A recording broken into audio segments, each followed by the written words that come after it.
Purple Bioseed Jalna या कंपनीचा प्रतिनिधी. मी आज पाडळसिंगीचं चौधरी शिवाजी चौधरी यांच्याकडे आलो आहे. त्यांनी बिग बॉस या कलिंगडाची लागवड केली आहे. तर आपण बिग बॉस कलिंगडाची लागवड किती दिवसात म्हणजे तारखेला केली? 1-2 तारखेला आपण लागवड केली आहे. 1 आणि 2 जुलै. हा, जुलैमध्ये 2 जुलै 2025 रोजी त्यांनी बिग बॉस या कलिंगडाची लागवड केलेली आहे. व्हरायटीचं वैशिष्ट्य असं आहे की पावसाळी हंगामात, हिवाळी हंगामात वर्षभर ही व्हरायटी बिग बॉस वजनाला खूप जड फळं असल्यामुळं शेतकऱ्यांची ह्याची पसंती आहे. विशेष म्हणजे व्हायरसला रोगप्रतिकारशक्ती असलेली बिग बॉस ही व्हरायटी आहे. पावसाळ्यात आणि उन्हाळ्यात ही 60 दिवसाला निघते आणि थंडीमध्ये 90 ते 100 दिवस येते, अशी ही व्हरायटी आहे. आपलं पूर्ण नाव सांगा.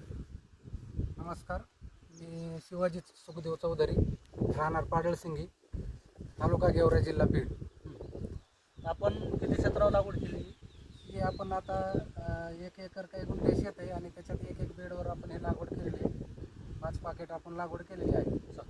7 पाकेट. 7 पॅकेटची लागवड करून चौधरी यांनी टरबुजाची 2 जुलै 2025 रोजी लागवड केली आहे. पण आता टरबुजाचे मार्गदर्शन म्हणलं तर आज 4थं पान निघायला तयार झालेलं आहे. त्यावेळेस म्हणजे आव्हान कोणतं आहे की नागाळी आणि मुळांची वाढ होणे, म्हणजे मायक्रोरायझा ह्या अवस्थेत जाणं गरजेचं आणि नागाळीचं औषध जाणं गरजेचं आहे. तसंच शेतकरी बंधूंनो, पावसाळ्यातील टरबुजाला पाऊस जास्त राहिल्यामुळं नायट्रोजन जास्त भेटल्यामुळं वेलाची ही झपाट्याने वाढ होते. किंवा ह्याच्यात येणाऱ्या अडचणी अशा की सेटिंगमध्ये फुलं लागल्यानंतर आपल्याला ते 25 ते 30 दिवसाला फुलं लागतात लागवड केल्यापासून. त्यावेळेस येणाऱ्या अडचणी अशा की फुल अवस्थेत जर सतत पाऊस राहिला, म्हणजे झडगं लागलं म्हणतो आपण, तर त्यावेळेस सेटिंगला प्रॉब्लेम येतो. परंतु आपण 8 ते 10 वर्षाच्या अनुभवानुसार आपण कलिंगडात पावसाळ्यात कसली अडचणी येऊ देत नाहीत. जसं आपण आहेर चिंचणीला आपले 100 पॅकेट लागवड राहते. आज तुमच्याकडे पण लागवड केलेली आहे पाडळसिंगीला, आणि गेवराई तालुक्यात पण हे बियाणं खूप विकलं जाते.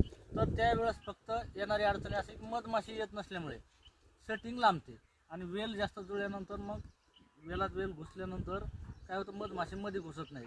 तर वेलाची वाढ ही नियंत्रित राहण्याचं गरज असते. तर त्यावेळेस मी म्हणजे शेतावर येऊन प्रत्येक वेळेस 15 ते 20 दिवसाला चक्कर करून किंवा फोनवर व्हिडिओच्या माध्यमातून मी मार्गदर्शन करत राहतो. काही अडचण नाही. आपण याच्या क्षेत्रातलं तोडणीच्या टायमाला आपण व्हिडिओ बनवून शेतकऱ्याला दाखवू आपलं बिग बॉस या कलिंगडाचं उत्पादन. ठीक आहे. ओके, धन्यवाद.